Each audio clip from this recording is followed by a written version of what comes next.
Mic check.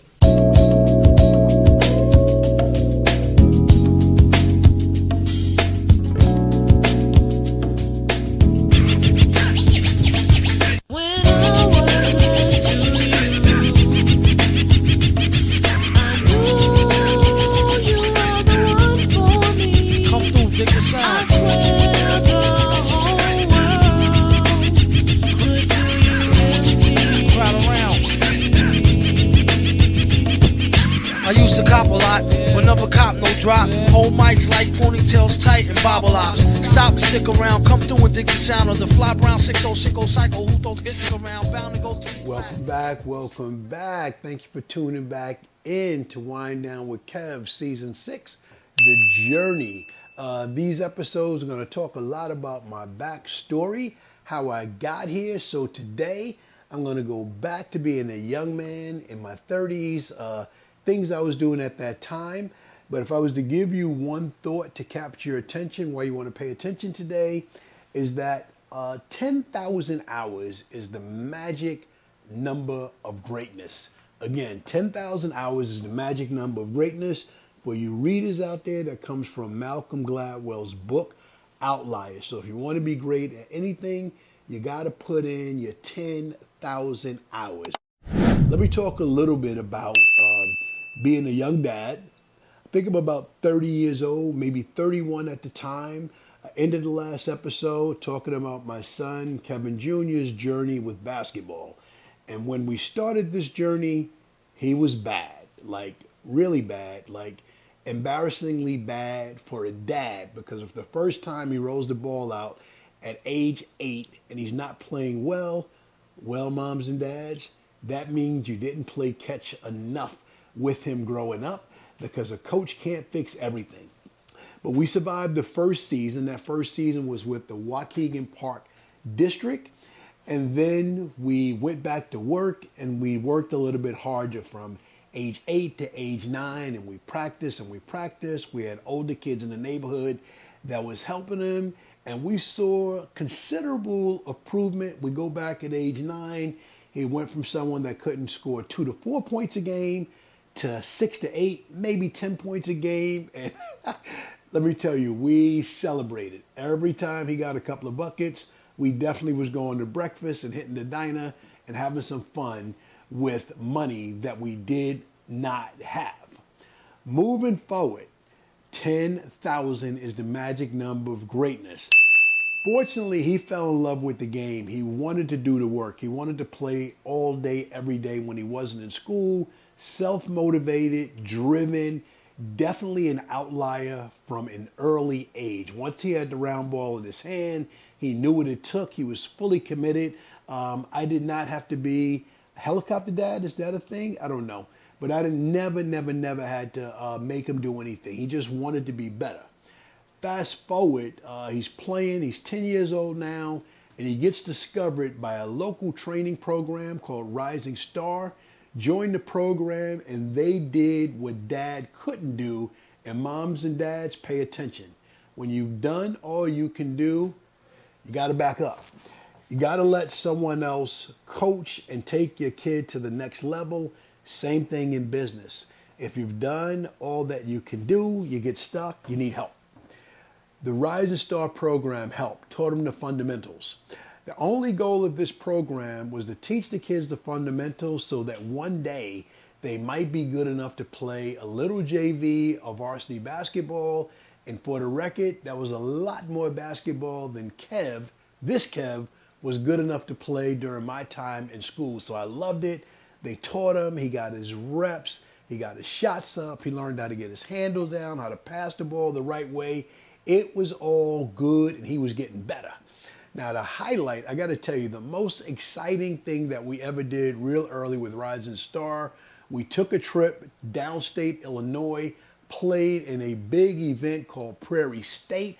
I don't know if they still have it, but to me, it felt like the Olympics. It was crazy, y'all. They had an opening ceremony. There was torches. The teams walked around the tracks. Oh, my God. We arrived. We were in Prairie State, Illinois. I was about to say Prairie State, New York. And he played extremely well. I think we got smacked all 3 or 4 games, but he showed up and showed out. And he continued to put in his 10,000 hours. Me, my wife, we put in our hours as a parents, taking them to whatever trainers, whatever fundamental training we can get. And then we got an opportunity that we didn't see coming. We had a parent on the Rising Star team say that, Kevin was a little bit too good, and it was time for him to go down to the West Side to play with a more competitive team. What? I don't know about that.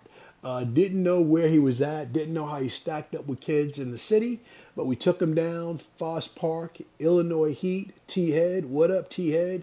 Yes, sir. We came down, and again, he put in the work.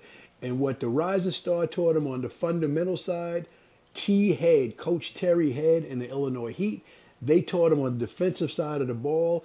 And I'm not bragging, I'm just telling you the truth. He put in his 10,000 hours, and he became a beast on defense, and he just kept shooting the ball better and better, becoming a better player. That team, after a year or two with Kevin playing a key role, was good enough to go and win a national championship. Are you kidding? The same kid that our neighbors did not want to play in the yard was now in Cocoa Beach, Florida, playing for a national championship. As a father, as a hoop junkie that had so many unfulfilled dreams, I couldn't believe it. What was the key turning point? The 10,000 hour rule. So what does that look like? That looked like a lot of evenings, a lot of trainers, a lot of practice in the driveway, a lot of Saturday and Sunday trips and midweek trips from North Chicago, Lake County, probably a 30-mile drive down to Foss Park. Y'all know the traffic Chi-Town. Y'all know that it takes an hour and a half to get down there. But if you want to be the best, you got to play with the best. You got to be coached by the best. You got to be mentored by the best. And as a father who never, ever played, ever put a uniform on for any team, you have to give up the ghosts and you have to put them with the best so that you and yours have a chance to max out on the dream. So that's what we did. That's the story. He definitely got to his 10,000 hours by the time he won the national championship. And fast forward a couple of years, we moved back to New York. And that goal that was established with the Rising Star of being good enough to play varsity, yes, he got that done as a freshman. And not only did he get to play, first game, 6 3-pointers.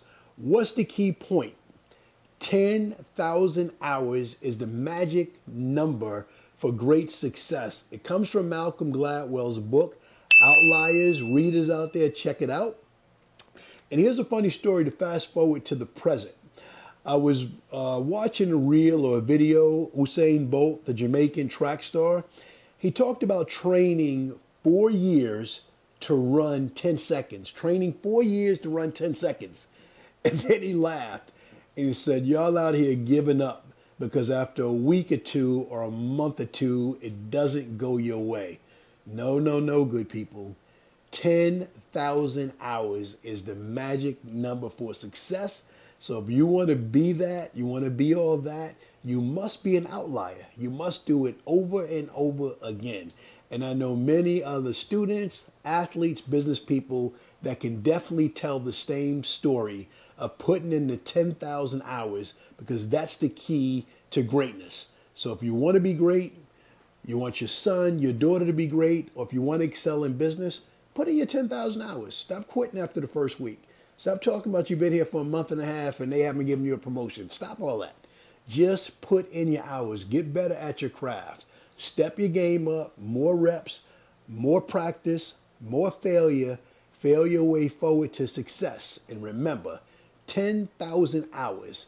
That's the key. That's the magic number for greatness. If you want to be great, put in your 10,000 hours. Tell me about the rest when you're done. All right. Thank you for tuning in to another episode of The Journey. If you like it, please click like and the subscribe button. If you think I said something valuable that'll help somebody, please, by all means, share it, pass the video on.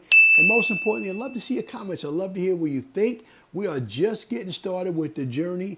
I love dialing the clock back. I love looking at old pictures and putting myself in a state of mind and make it feel like this stuff happened yesterday. Stay tuned. We got some wild, funny stories coming up.